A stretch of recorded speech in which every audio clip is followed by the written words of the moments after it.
திராவிட பேச்சரங்க பார்வையாளர்களுக்கு வணக்கம். பல்வேறு கருத்துக்களை நம்மோடு பகிர்ந்துக்கிறதுக்காக திராவிட முன்னேற்ற கழகத்திலிருந்து தலைமை கழக பேச்சாளர் நெல்லை ஜான் அவர்கள் இணைஞ்சிருக்காங்க. வணக்கம் சார். வணக்கம் மேடம். சரிங்க சார். சார், நீங்க இன்னைக்கு பார்த்திருப்பீங்க, பிஜேபி வந்துட்டு போராட்டம் இருக்கிறதுக்காக காவல்துறைக்கு கடிதம் கொடுத்திருக்காங்க. ஆனா போராட்டம் இருக்க அனுமதி மறுத்துருச்சு காவல்துறை. இந்த ஜனநாயக நாட்டுல போராட்டம் இருக்கிறது நியாயம், ஜனநாயக ரீதியா இருக்கிறது அது சட்டப்படி தானே. அது ஏன் காவல்துறை மறுத்ததுன்னு ஒரு கேள்வியை வைக்கிறாரு அண்ணாமலை. ரெண்டாவது வந்துட்டு எதுக்காக காலை 7 மணிக்குலாம் அவரை கைது செய்யணும், காலை 7 மணிக்கு கைது செய்து மாலை 7 மணிக்கு தான் அவரை வந்து வெளியில விடுறாங்க. அதே மாதிரி பிஜேபி தலைவர்கள், முக்கிய தலைவர்கள் எல்லாத்தையுமே போராட்டத்துக்கு போக விடாம அவங்க வீட்டை விட்டு வெளியே வரும்போதே கைது செய்யறாங்க. இந்த மாதிரி பல்வேறு கேள்விகளை அடுக்கடுக்கா முன்வைக்கிறாரு. அது குறித்து பதில் சொல்லுங்க சார். அதாவது போராட்டம் பண்றதுக்கு எல்லாருக்குமே உரிமை இருக்கு. அதை இந்த திராவிட மாடல் அரசு, சட்டத்தின் ஆட்சி நடத்தக்கூடிய அரசு எப்போதுமே தடுக்கிறது இல்லை. ஆனால் அந்த போராட்டம் எதை நோக்கியது, அது உள்நோக்கம் கொண்டதா? எங்களுக்கும் காவல்துறை ஒரு சில தகவல்கள் கொடுக்கும், எங்களுக்கு வந்து அரசுக்கு, தமிழக அரசுக்கு. அப்படி கொடுக்கும்போது இவங்க உள்நோக்கத்தோட செயல்படுறாங்க. இந்த இடியிலிருந்து தகவல் வருவதற்கு முன்பே ஒரு 1000 கோடிக்கு மேல் ஊழல் நடந்துள்ளதுன்னு சொல்றாரு. 40,000 கோடிக்கு மேல் ஊழல் உள்ளது. இடி சொல்றதுனால நான் 1000 கோடின்னு சொல்றேங்கிறாரு. அப்போ இவருடைய நோக்கமே வந்து தேர்தலை நோக்கிய ஒரு பயணத்தை இப்ப முதல்ல அவங்க பாஷையில சொன்னா பிள்ளையார் சொல்லி போடுறாங்க. அதாவது இவங்க மீது ஒரு குற்றச்சாட்டை சொல்லணும், இது ஊழல் அரசு, ஊழல் அரசு அப்படின்னு திருப்பி திருப்பி அந்த சொன்னோம்ல, கோயம்புத்தூர் பிரச்சாரம் பண்றதுதான். திருப்பி திருப்பி சொன்னா அதை மக்கள் ஏற்றுக்கொள்வாங்க. இப்படித்தான் டெல்லியில பண்ணாங்க. டெல்லியில பண்ணி கேஜ்ரிவால் பிடிச்சி உள்ள வச்சாங்க. இந்த மாதிரி மணிஷ் சிசோடியா இந்த மாதிரிலாம் பண்ணி அதுல ஓரளவுக்கு வெற்றி கண்டதுனால அதை தமிழ்நாட்டுல இது பண்ணலாமான்னு பாக்குறாங்க. அப்போ சட்டம் ஒழுங்கை பாதுகாக்க வேண்டியது அரசுடைய கடமை. ஒரு வீட்டுல இருந்து கிளம்புறான்னு அப்புறம் போராட கொண்டு விட்டு சட்டம் ஒழுங்கை கெடுத்து அங்க பிரச்சனை வந்ததுக்கு அப்புறமா அரெஸ்ட் பண்ண முடியும்? இவர் ஒரு ஐபிஎஸ் ஆபீசர் இருந்தவர் தான், இவருக்கு தெரியாதா? முன்னெச்சரிக்கை நடவடிக்கையா கைது. கிளம்பி வர்றாரு, நீங்க அங்க போக கூடாது, போனா சட்டம் ஒழுங்கு சீர்கடும், ஒரு சில பிரச்சனைகள் வரும், உங்களை அரெஸ்ட் பண்றோம்னு சொல்றாங்க. போராடுறதுக்கு உரிமை இருக்கு ஜனநாயக நாட்டுல. ஆனா அதோடைய நோக்கம் சரியா இருக்கணும். தேவையில்லாம நாட்டுல குழப்பத்தை உண்டாக நினைச்சா தடுக்க வேண்டியது இது இருக்கக்கூடிய அரசுடைய கடமை. அதைத்தான், அந்த கடமையை தான் இப்ப தமிழக அரசு செஞ்சிருக்கு. இப்ப இவர் வச்ச குற்றச்சாட்டு பொய்யான குற்றச்சாட்டுன்னு சொல்ல வருது அப்படிங்களா? ஆமா, அந்த குற்றச்சாட்டுக்கு வந்து முதல்ல குற்றச்சாட்டு இது வரைக்கும் எஃப்ஐஆர் போடவோ எது கொடுக்கவோ எதுவுமே கிடையாது.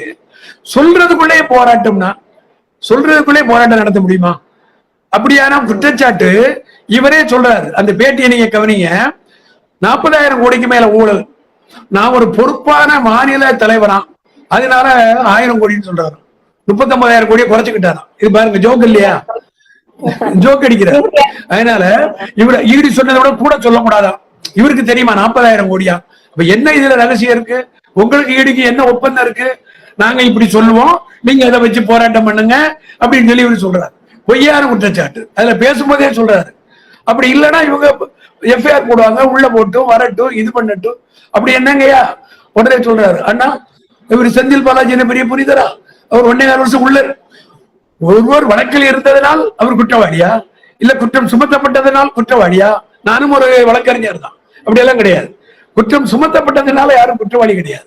அப்படி பார்த்தால் நம்மளுடைய மத்திய உள்துறை அமைச்சர் அமித்ஷா மேல எவ்வளவோ குற்றச்சாட்டுகள் சுமத்தி அந்த மாநிலத்துக்குள்ள வரக்கூடாதுன்னு சொல்லி அவர் மேல என்கவுண்டர் வழக்குலையும் சரி பல வழக்குகள்ல அவர் மீது இருந்து மாநிலத்துக்குள்ளே வரக்கூடாதுன்னு.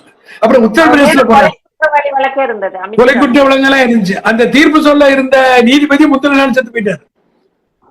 முந்தின நாள் செத்து போயிட்டாரு. இப்படி எவ்வளவோ குற்றச்சாட்டுகள் இருந்துச்சு. அதே மாதிரிதான் இவங்க கடந்த தேர்தல், நான் இப்ப உங்களுக்கு ஒரு முன்னெச்சரிக்கையா சொல்றேன்.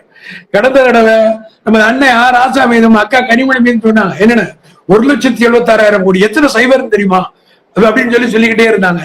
கடைசியில என்னாச்சு? நம்ம ஆர் ராசா அண்ணன் அவர்கள் சிங்கம் போல நின்று தானாகவே வாதாடினார். எதிர்க்க இவங்களால் முடியவில்லை. ஏன்னா இவங்க உண்மை இல்லை, உண்மைதானே ஜெயிக்கும். நீதிமன்றத்துல உண்மைதான் ஜெயிக்கும். அப்ப இவங்க ஜெயிச்சாங்களா? இல்ல. அப்ப பொய்யான குற்றச்சாட்டு சொன்னாங்க. அவர் சொல்லிட்டு சொல்றாரு, இந்த பணத்தை வச்சுதான் கடந்த பாராளுமன்ற தேர்தலை நடத்தினாங்க, இந்த சட்டசபை தேர்தல் நடத்தினாங்க. இப்படி சொன்னா பங்கு பத்திர ஊழல்ல நீங்க எத்தனை ஆயிரம் கோடி பெற்றிருந்தீங்க, மிரட்டி பறிச்சிருக்கீங்க. அதை கொடுத்த மறுநாள் எத்தனை வழக்கு வாபஸ் பண்ணிருக்கீங்க, இல்ல அந்த பணம் கொடுக்கறதுக்கு முன்னாடி என்ன பண்ணிருக்கீங்க? ஆதாரப்பூர்வமா வெளியிட்டாங்களே, ராகுல் காந்தி அவர்கள் மிக தெளிவாக வெளியிட்டாரு. அதுக்கு பதில் சொல்லிருக்கீங்களா? அப்ப நீங்க அந்த பணத்தை வச்சுதான் பண்ணீங்களா? அந்த பணத்தை வச்சு பண்ண வேண்டிய அவசியம் எங்களுக்கு இல்லை. நாங்கள் நல்ல கட்டமைப்பு உள்ள ஒரு ஜனநாயகத்தை பின்பற்றி நடக்கக்கூடிய கட்சி. மக்கள் எங்க மீது நம்பிக்கை வைத்தார்கள். அதிமுக ஒரு பாசிச அரசாக இருந்தது, அடிமையாக இருந்தது பிஜேபிக்கு. தமிழகத்தை, தமிழ் மொழியை, தமிழ் மக்களுடைய வாழ்வாதாரத்தை, சுயநிர்ணய உரிமையை அடிமையாக கொத்தடிமையாக இருந்து அடகு வச்சாங்க. அதை மீட்பதற்காக ஏற்பட்ட எழுச்சல ஜெயிச்சமே ஒழிய அந்த பணத்தை வச்சு ஜெயிக்க வேண்டிய அவசியம் திமுகவுக்கு இல்லை.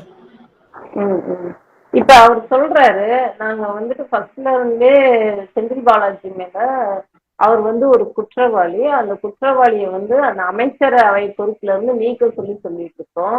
ஆனா நீக்காம அவர் மீண்டும் வெளியில ஒரு 1.25 வருஷம் உள்ள இருந்தாரு. வெளியே வந்தோடனே மீண்டும் அவருக்கு அதே துறையில அமைச்சரவை பொறுப்பு கொடுக்குறீங்கன்னா அப்ப எங்களை என்ன நீங்க நினைச்சிட்டு இருக்கீங்க? இதுக்கு இந்த ஊழலுக்கு முதல் A1 அக்யூஸ்ட் வந்து முதல்வர் தான். முதல்வர் A1 அக்யூஸ்ட் அமைச்சர் ரகுபதி, சட்டத்துறை அமைச்சர், அவரு ஒரு குற்றவாளி, செந்தில் பாலாஜி ஒரு குற்றவாளி. முதல்ல இவங்க மேலதான் நடவடிக்கை எடுக்கணும் அப்படின்னு சொல்லி இவங்க எல்லாம் குற்றவாளியா சொல்றாங்க. கிட்டத்தட்ட இவங்க தர்மேந்திர பிரதான் பணத்தை தரமாட்டேன்னு சொல்லி மிரட்டல் விடுத்தார் இல்லையா, அதே மாதிரிதான் இப்ப இவரு என்ன சொல்றாரு, நாங்க டெல்லியில கேஜ்ரிவால் முதல்வர் தான் ஃபர்ஸ்ட் அக்யூஸ்டா பண்ணணுங்கிறாரு. அதே மாதிரி இங்கேயும் பண்ணுவோம் அப்படிங்கிறார். இவங்களுடைய நோக்கமே வந்து முதல்வரை நோக்கி காய் நகர்த்துறது. இந்த ரூன் போட்ட ஒரு வார்த்தைக்கே இந்த அலறல். அதே மாதிரி இவங்க இதுல குற்றவாளி ஆக்கணும் சொல்லி முயற்சி பண்றாங்க. இவங்க சொல்றாங்களே குற்றவாளின்னு, செந்தில் பாலாஜின்னு உள்ள இருந்தார், குற்றம் சுமத்தப்பட்டிருக்காரு. அப்ப உடனே அது என்ன கேட்டுச்சு, உச்ச நீதிமன்றத்துல கேட்டாங்க. அப்படியே நீங்க இவர்களை வச்சுக்கிட்டு இருந்தா குற்றம் நிரூபிக்கப்படாமே தண்டனை அனுபவிச்ச மாதிரி ஆயிருமே, நீங்க வைக்கலாமா, அது தவறு இல்லையா அப்படின்னு சொல்லி கேட்டுதான் அவரை வெளியே வந்தாங்க. ஆனா சுப்ரீம் கோர்ட் சொல்லிச்சு, இது நீங்க உடனடியா போய் நீங்க மந்திரி ஆகணுமா, தார்மீக உரிமை இருக்கா, நமக்கு இருக்குன்னு சொல்றோம். சட்டப்படி உரிமை இருக்கிறதான போட்டிருக்கோம். என் சட்டத்துல இல்லைன்னா உங்க கவர்னர் பதவி பிரமாணம் செஞ்சு வைக்க மாட்டோம்னு சொல்லுங்க. நானும் ஒரு வழக்கறிஞர் தான், எங்களுக்கும் சட்டம் தெரியும். அதனால சட்டப்படிதான் நாங்க செய்யறோம்.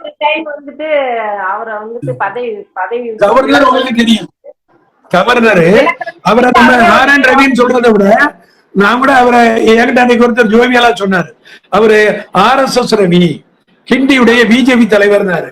அந்த அளவுக்கு தான் அவருடைய நடவடிக்கை இருந்துச்சு.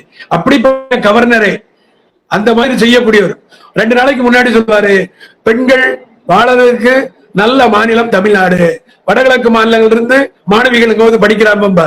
2 நாள் கழிச்சு இன்னொரு யூனிவர்சிட்டியில போய் பேசும்போது தமிழகத்தில் பெண்களுக்கு பாதுகாப்பு இல்லை. முன்னுக்கு பின் முரணா பேசக்கூடியவர் ஒரு IFS ஆபீசர் தான் அவர்.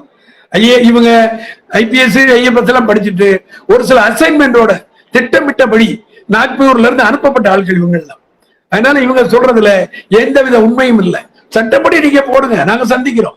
நாங்க சட்டத்தை கண்டு பயந்து ஓடுறவங்க கிடையாது.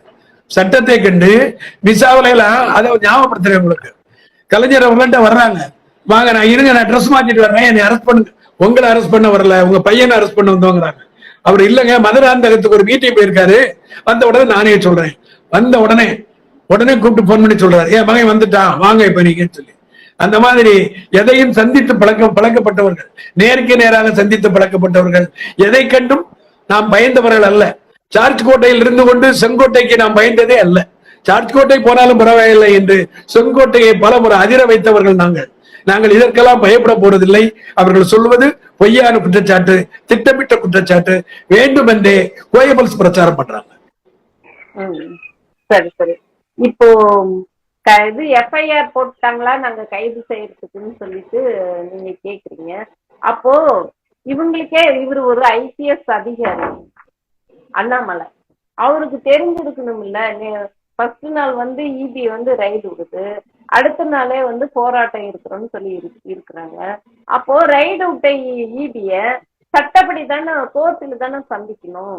இந்த போராட்டம் இது அது எதுக்கு கோர்ட்லயே சந்திக்கலாமே. இவங்களே கோர்ட்டை மதிக்கிறது இல்லைங்கிறதா இதுக்கு அர்த்தம். மத்திய அரசுடைய இவருடைய மத்திய அரசு இவங்க அரசு நீதிமன்றத்தை இவங்க மதிக்கணும். அதாவது இந்தியாவுடைய கட்டமைப்புல 3 தூண்கள்ல நீதிமன்றம் ஒண்ணு. அப்ப இந்த நீதிமன்றம் இவங்க நம்பலன்னு சொல்லுங்க. சட்டம் தன் கடமையை செய்யும். ஈடிக்கு வர்றதுக்கு உரிமை இருக்குன்னு சொல்றாரு. வேற எடுத்த உடனே குற்றவாளிங்கிறாரு. அந்த வார்த்தையெல்லாம் என்னை கெட்ட வார்த்தை. மத்திய அரசு நினைத்தால் ஒரு இடி அனுப்பி யாரையும் மறுநாள் ஒரு எஃப்ஐஆர் போட்டா குற்றவாளி ஆக்க முடியும் என்றால் அனைவரும் குற்றவாளி தான். அப்ப ஆங்கிலேயர் காலத்துல கட்டபொம்மை மேல போட்டாங்க இல்லையா, தூக்கு போடணும்னு முடிவு பண்ணிடுறாங்க. நீ வரி கொடுக்கலன்னு சொல்றாங்க. அதே மாதிரி அப்ப ஈடி நினைத்தால் யார் மீது வழக்கு பதிய முடியும்? பாராளுமன்றம் இந்த உரிமையை வழங்கி இருக்கிறது. அப்ப நீங்கள் எல்லோரையும் குற்றவாளி என்பீர்கள். இந்த இடத்தில் நாம் ஒன்றை சொல்லியாக வேண்டும். ஈபி பதிந்த வழக்குகளை இவர்கள் வழக்கே எடுப்போம். இந்த 10 ஆண்டுகளில் எத்தனை வழக்குகள் தண்டனை கொடுக்கப்பட்டிருக்குன்னு கேளுங்க. அது மட்டுமல்ல, அந்த பதிந்த வழக்குகளில் மறு நிமிடம் இவர்கள் பிஜேபியில் அவர்கள் இணைந்தார். அந்த வாஷிங் மிஷின் இருக்கு இல்லையா, பிஜேபின்னு ஒரு வாஷிங் மிஷின் உள்ள போட்டு அப்படியே வெளுத்து ராமராஜ் கார்டன் மாதிரி வெள்ளையா வந்துரும்ல, அந்த வாஷிங் மிஷினுக்குள்ள போய் எத்தனை பேர் புனிதர்களா வந்திருக்காங்கன்னு கேளுங்க. இங்க இருந்து போறதுக்கு முன்னாடி சைத்தான், அதுக்குள்ள போயிட்டாங்கன்னா வெளியே வரும்போது புனிதர்கள். அதனால அப்ப ஈடியும் கேஸ் போட்டா ஆக முடியும் அப்படின்னு சொல்றது குற்றவாளின்னு சொல்றது தவறு. எங்களுக்கு இதுக்கு கோர்ட் இருக்கு, நீதிமன்றம் இருக்கு, நாங்க நிரூபிப்போம். சட்டப்படி எதையும் நாங்க எதிர்கொள்ள தயார். இந்த பயமுறுத்தல் எல்லாம் எங்களுக்கு தேவையில்லை. இதை கண்டு நாங்கள் அஞ்ச போவதில்லை. சரி சரி. இப்ப இவங்க சட்டப்படி சந்திக்க பயப்படுறாங்க. அதனால இவங்க அரசியல்ல மக்களுக்கு பரபரப்பை ஏற்படுத்துறதுக்காக திமுக மேல கெட்ட பேர் உண்டு பண்ணுன்றதுக்கோசரம் இந்த மாதிரி பண்றாங்க. போலீஸ தூங்கவே விடமாட்டேன் இனிமே அப்படின்னு சொல்றாரு. நாங்கள் பயப்படுறோம். பயம் என்ற வார்த்தையே திமுக அகராதியில கிடையாதுங்க. நீங்க இன்றைக்கு மட்டும் இல்லைங்க, 1949 இருந்து எடுத்து பார்த்தாலும் சரி, இல்ல 1925 இருந்து திராவிட இயக்க வரலாற்றுகளையும் படிச்சு பாருங்க. பெரியார்ல இருந்து எல்லாரும் போவாங்க கோர்ட்டுக்கு, உங்கள் மீது இந்த குற்றச்சாட்டு சுமத்துகிறேன். உடனே பெரியார் சொல்லுவாரு, நீதிபதி அவர்களே அதிகபட்சம் எவ்வளவு தண்டனை முடிக்க கொடுக்கும், அப்படி தண்டனை கொடுங்க. எந்த ஜெயில மோசமான இது வசதிகள் இருக்குமோ அந்த ஜெயில என்னை போடுங்க அப்படின்னு தான் சொல்லுவாரு. அதே மாதிரிதான் கலைஞரும் சரி அண்ணாவும் சரி எதற்கும் பயந்தவர்கள் கிடையாது. இவர்கள் தான் பயந்தவர்கள். இந்திய எதிர்ப்பு போராட்டத்தில் 1995 பிப்ரவரி 12 எல்லாரும் வெளியே வந்தாச்சு. அதுக்கப்புறம் கலைஞரை கைது பண்றாங்க. கேட்டா நீங்க 6 மாசத்துக்கு முன்னாடி மதுரையில அதை தீ வச்சு எரிச்சிங்க, சட்ட எரிப்பு போராட்டம் நடத்துறீங்க அப்படின்னா. அதனால் பயந்தவர்கள் இவர்கள் தான். நாங்கள் எதற்கும் பயந்தவர்களே கிடையாது. பயம் என்றது திமுக அகராதிலே கிடையாது, திமுக தொண்டர்களுக்கும் கிடையாது, திமுக தலைவர்களுக்கும் கிடையாது. எதையும் நாங்கள் சந்திக்க பிறந்தவர்கள், எப்பவும் சந்திப்போம். பயத்துக்காக இதை எடுக்க வேண்டிய அவசியம் இல்லை. தமிழை நீங்கள் வஞ்சிக்கிறீர்கள். இன்றைக்கு கூட அருண் நேரு சொல்றாரு, நம்ம இவர் என்ன சொல்றாரு, பிஎம்ஸ்ரீ திட்டத்தில் தமிழகத்தில் உள்ளதுல நீங்க கேந்திரிய வித்தியாலயாவில் தமிழ் படிக்க வாய்ப்பு தருவீங்களான்னு கேட்கிறாரு. இல்லை என்று பதில் சொல்றாங்க. அப்ப நீங்க தமிழை வஞ்சிக்கிறீர்கள், தமிழர்களை வஞ்சிக்கிறீர்கள். நீங்கள் எதுவுமே தரவில்லை. இவங்க தமிழ் கூச்சிடுறாங்கல்ல. ஒரு செய்தியை நான் இந்த இடத்துல சொல்லி ஆகணும். நான் அந்த கடலோர மாவட்டத்துல பிறந்தவங்க சொல்றேன். ஓகி புயலோட 179 பேர் கடல்ல கிடந்து தத்தடிச்சுக்கிட்டு சாக கிடந்தாங்க. இந்த தகவல்களை நாங்கள்லாம் சொல்றோம். அப்ப யாரு, நம்ம அம்மையார் நிர்மலா சீதாராமன், அம்மா அதை தேடுங்கம்மா. இத்தனை நாட்டிகள் மயிலுக்கு அங்கிட்டு நாங்க போய் தேட முடியாது. எங்க இந்தியர் 179 பேர் சாப்பிட கிடக்கிறான் தேடுங்கன்னா எங்க ஹெலிகாப்டர் இந்த எல்லை வரைக்கும் போவோம், அந்த எல்லை வரைக்கும் போவோம். நாங்க 179 பேரும் செத்தார்கள். விடமாகத்தான் விடம் கூட கிடைக்கவில்லை.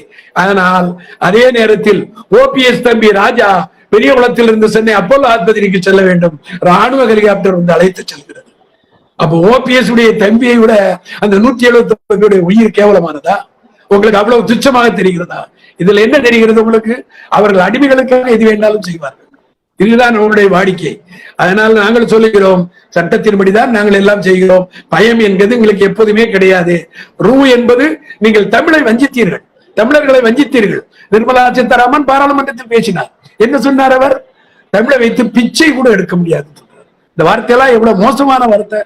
இவங்க தமிழர்னு வேற சொல்லிக்கிறாங்க. அதை தயவு செய்து இனிமே அவங்க சொல்லக்கூடாதுன்னு அவங்ககிட்ட கேட்டுக்கிறேன். இவங்க என்னைக்காவது தேர்தல் என்ன ஜெயிச்சாங்கன்னா இல்ல தமிழ்நாட்டு ஓட்டு கேட்க வந்தா அவங்களுக்கு தெரியும், வரமாட்டாங்க. இவங்க RSS மூலமா புறவழியில பின்னாடி போய் அந்த பதவியை வாங்கிக்கிட்டு அது மூலமா 2 பேரும் அமைச்சரா இருக்காங்க. அந்த தைரியத்துல அந்த அகம்பாவத்துல பேசுறாங்க.